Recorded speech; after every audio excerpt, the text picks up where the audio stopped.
Let me ask you a question. Do you celebrate Father's Day?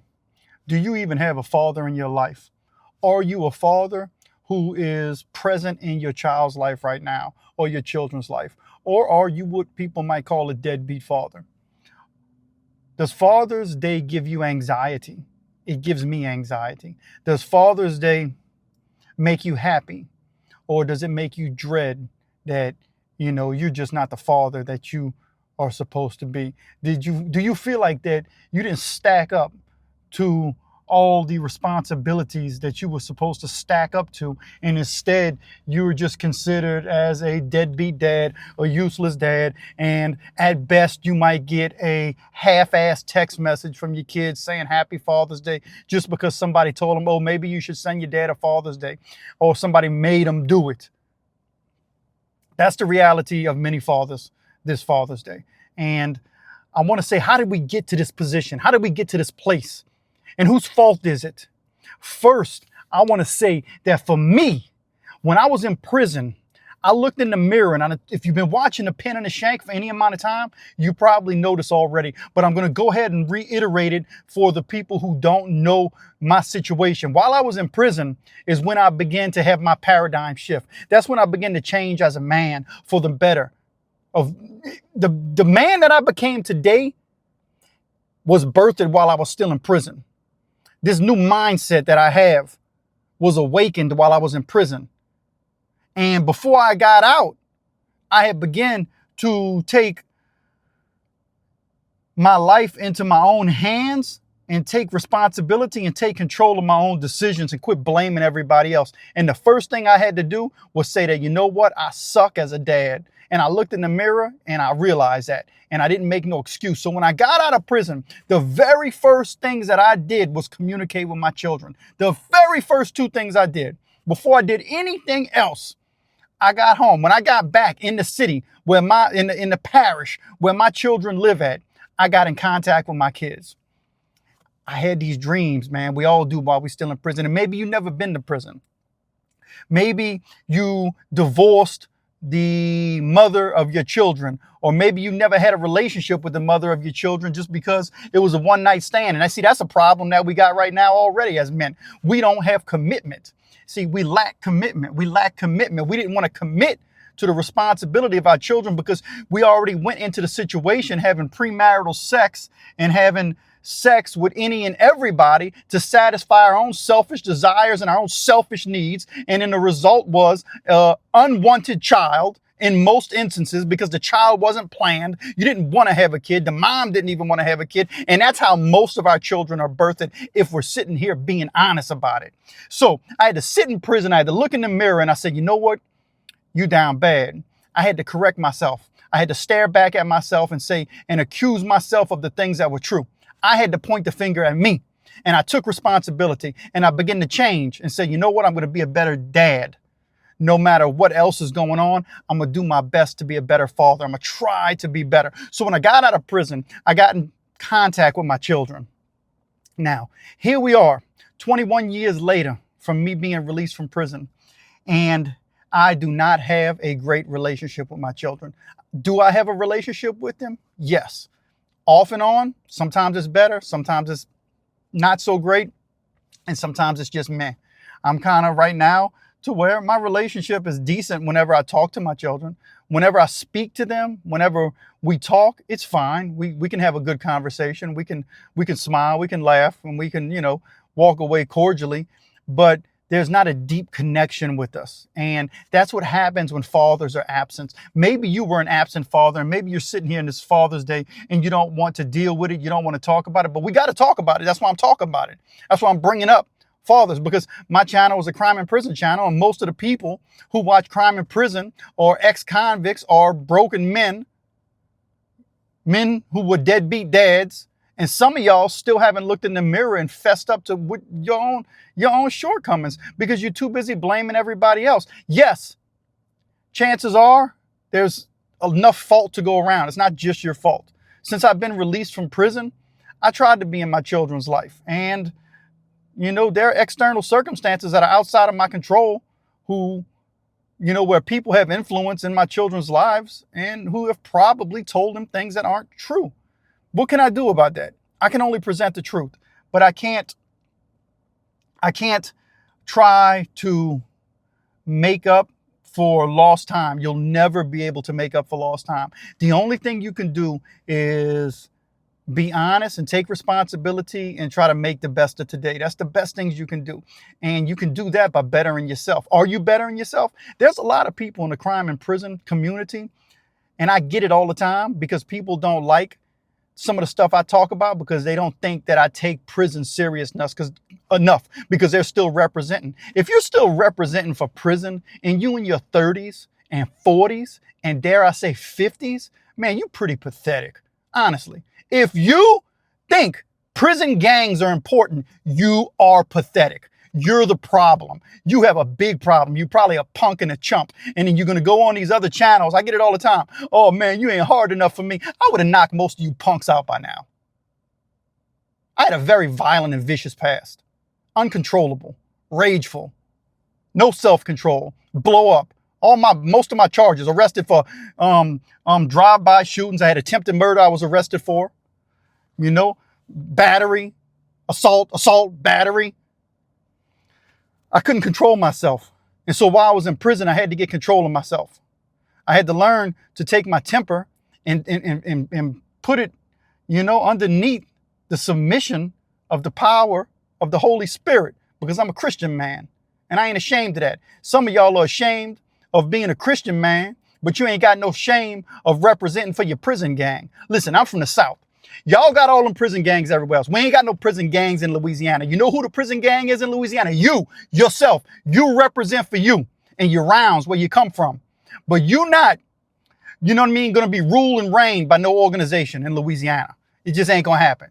If you can't fight on your own, then you in trouble. So if you can fight on your own in prison, then you can get out on the street and fight on your own for your children. And especially if you come from a West Coast prison or a federal prison where they got prison gangs and you still representing for your prison gangs, but you won't represent for your children, you are pathetic. You are a problem. And then you'll blame everybody else, but then you'll get on YouTube and you'll get upset when people tell you were soft in prison. Who cares what people, you didn't do no time with me. I did my time. Nobody did my time but me. And ain't nobody who done time with me gonna tell you that I didn't do what I had to do while I was in prison, because that person don't exist because it didn't happen. So you think I care what anybody got to say about me? No, nor should you. Reality check, man. Quit representing for stupid gang stuff. Golly, man, I get it all. I'm like, man, what's wrong with these dudes? I'm successful. You want to follow a successful channel right here? I'm successful. I got it. Y'all struggling. I got a successful marriage. I have a relationship with my children, even though it's not what I want it to be.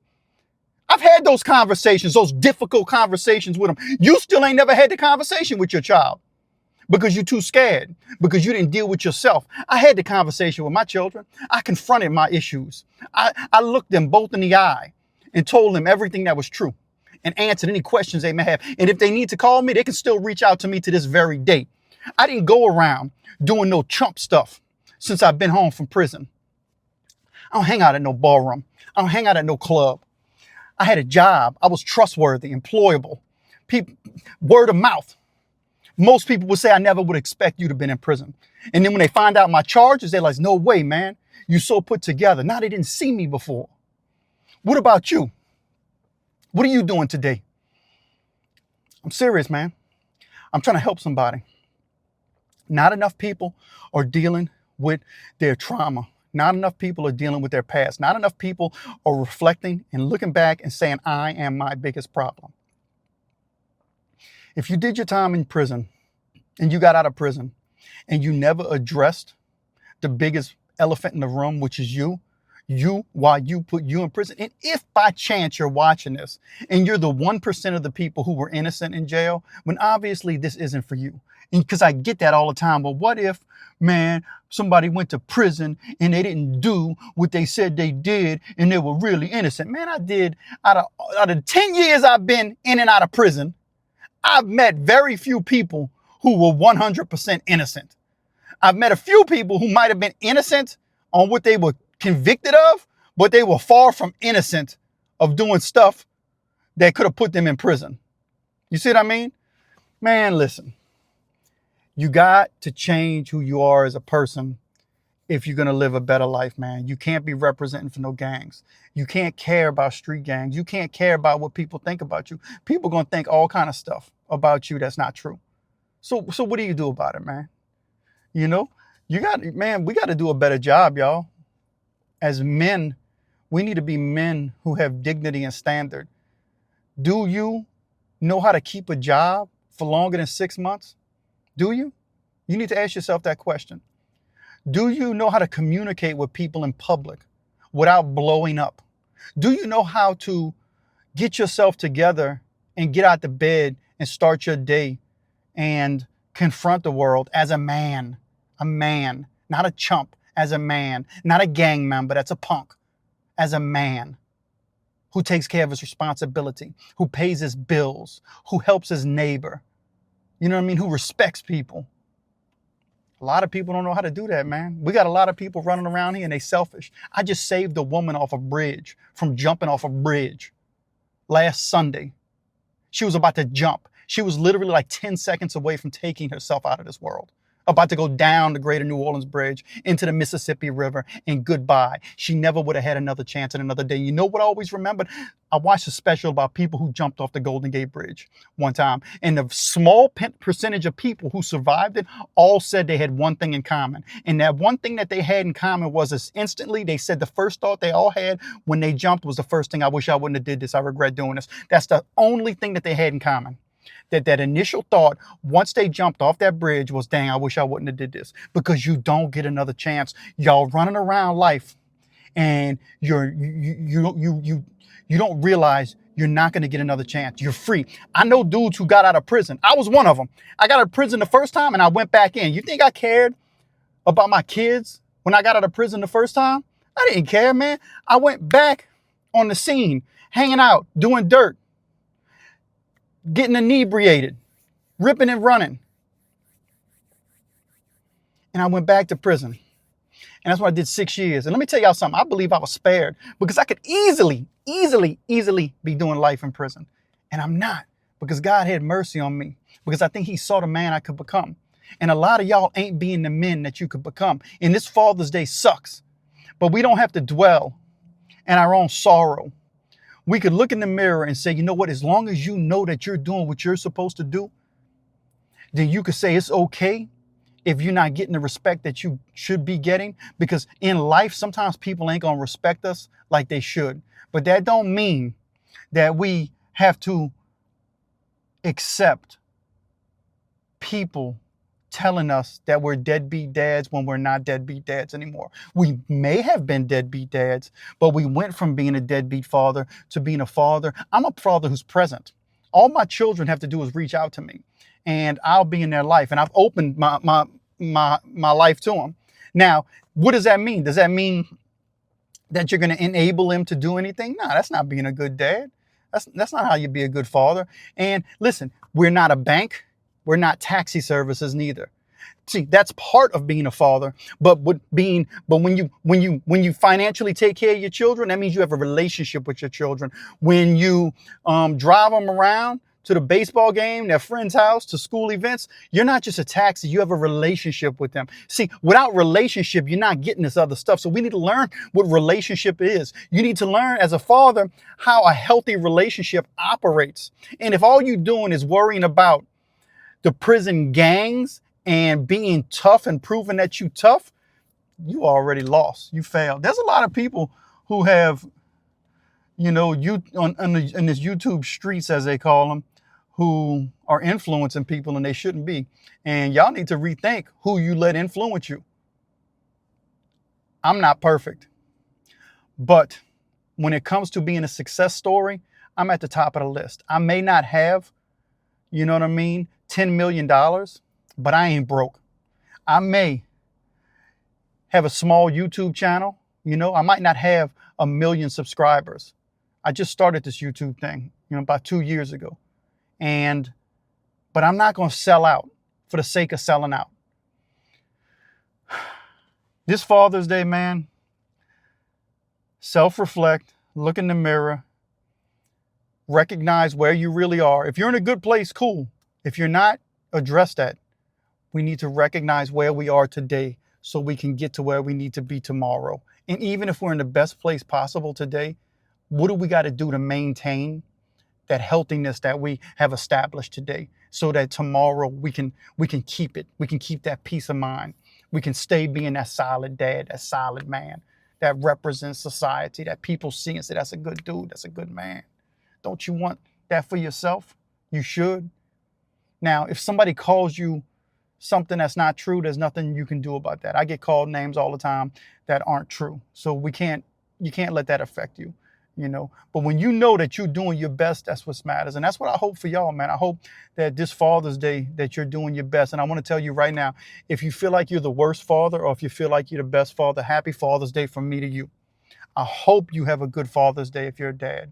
And if you have a father, you may not have had a good relationship with him, but try to do your best if you can, depending on what you've been through. Because I know there are circumstances where fathers can't be trusted depending on what they did. There are certain things that a father could do that completely breaks the thread of trust.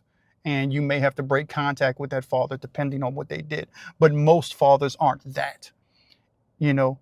So most of the time there can be reconciliation. So if you have a dad, man, send him a message, tell him happy Father's Day, call him, you know. And if you have a relationship with him, man, really spend time with him. And if your children want to spend time with you this Father's Day, you're blessed. Take the opportunity and spend with them and enjoy it. And it doesn't end with Father's Day, y'all. We'll keep this thing going. Give me a like and subscribe to The Pen and the Shank, the most unusual, unique crime and prison channel experience on YouTube.